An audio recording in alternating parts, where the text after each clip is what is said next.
Hey, what's up everyone? Mark from Mighty Tonka Madness here, coming to you with another video. As always, if you're watching me on YouTube, don't forget to subscribe and like. Feel free to comment, ask questions, whatever. Also check me out over on Facebook and Instagram. Check out some different posts and videos that I do that I don't really do on YouTube. And without further ado, let's get into it. Look at this guy. This is probably one of the biggest and heaviest mighties that you can get. They're pretty tough to find too, intact anyways. A lot of plastic on the roller frame here. All this stuff, that's all plastic. It's kind of thin, delicate, so they took a beating getting played with outside by kids and everything. I mean, that's what happens. Nature of kids, we've all been there. So it's tough to find one that's not broken, and I try not to get any of them that aren't fully intact. The 6-wheel mixer. These are so awesome. Like I said, this is probably one of the biggest and heaviest mighties that you'll end up with. I mean, this thing is heavy, and it's really tall too. So it's a pricey one to ship. So this one is specifically I call it a 72-73 crossover. It has the 71, 72 decals on it. It's got the 72 metal bumper without the pads, as you see. These are the embossed pads. You can see it's missing the Tonka oval on the front, and on the sides there was one, and that was one, and I believe there was one on the drum. You can't see the remnants of it, but yeah, so this is a 72-73 crossover. So I say 73 crossover because these white letter tires came out in 73. So it's got the 72 decal and features with the 73 tires, and you'll see that a lot with Tonkas. Lots of crossovers, usually before or after a design change.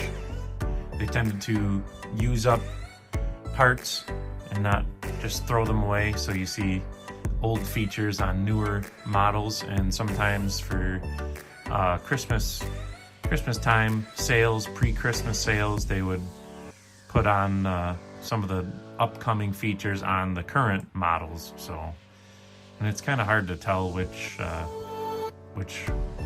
way it was, whether this is a 72 with 73 tires or a 73 with the 72 tires, but it has more 72 features. Like I said, this decal changed in 73. Also, the metal bumper, this metal bumper was no more in 73. They came out with a plastic one, so it has more 72 features than 73, so I call it a 72 with 73 tires.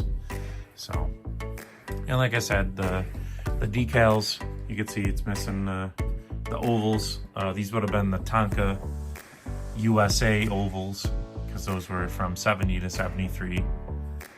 But other than that, it's all intact. Like I said, the plastic, all this plastic frame for the drum, I mean, lots of times that's cracked or broken.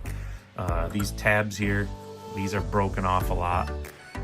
So it's very hard to find one that's intact, and it's also expensive to ship them.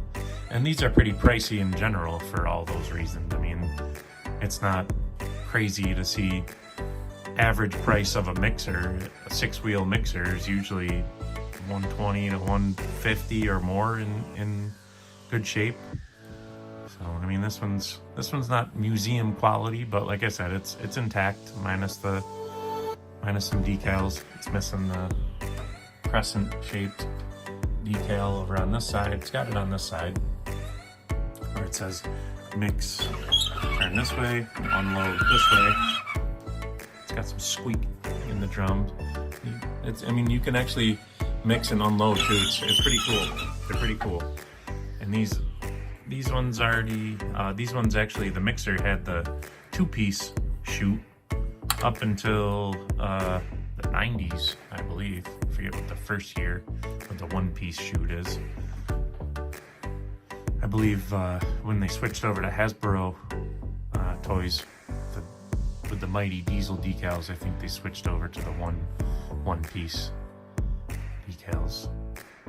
But yeah, I mean, these are the 6-wheel mixers. I mean, they're a must-have for your collection. You gotta have them. I have two different ones. I have this one, and I have a 76, 77 model too. That's fully intact. It's got, as you can see, it's got some scuffs and stuff. I didn't really polish this one. I started to polish it, but it wasn't really making a difference, so I just left it alone. It shines it up, but as you can see, it's faded. You can see the original color behind the decals. It was obviously darker than what it is. So, but sometimes you can polish them a little bit and bring back the darker color, but this one's pretty faded, so it wasn't really doing much, so I didn't really go crazy polishing it. It wasn't really making a big difference. So, and it takes a while to polish, so it's not worth the effort. It's pretty clean, so we'll leave them as that. But yeah, I've got 5 different mixers.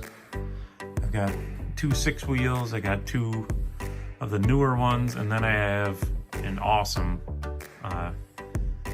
find. Super rare. It's actually a Sears exclusive mixer, but I'm gonna do a special video for that one on its own. It's not museum quality, but it's clear as day what it is. So stay tuned for that one. That's such an awesome one. I mean, you never see those things, and I got it for a pretty cheap price too. So we'll do that one in another video, because that one's a private label and it's insanely rare. So, but that's gonna do it for this video, I think. I touched on everything, like I said, and you got the lever, rotates the drum, the mix. It's not the full length of the drum. I think you could put stuff in there up to about the center point is where it's hollow, or whatever you want to call it. But yeah, those are things to keep a lookout for if you're after any of the mixers, really. Like I said, the plastic roller frames always have cracks in them. This one doesn't have any cracks. Very hard to find one without the cracks. So the tabs are always missing, these 2 tabs back here. But anyways, that's gonna do it. Thanks for checking out my video of this 72 73 crossover. Mixers began in 71, went all the way through to 81, and then they stopped in 82. There was no mixer, and then in 83 right till the end there was mixers again with a redesigned 83 to 91 design. But anyways, we'll get into those. Thanks for checking out this video, and I hope to see you in the next one. Don't forget to subscribe and like. And like I say, always be hunting. See you later.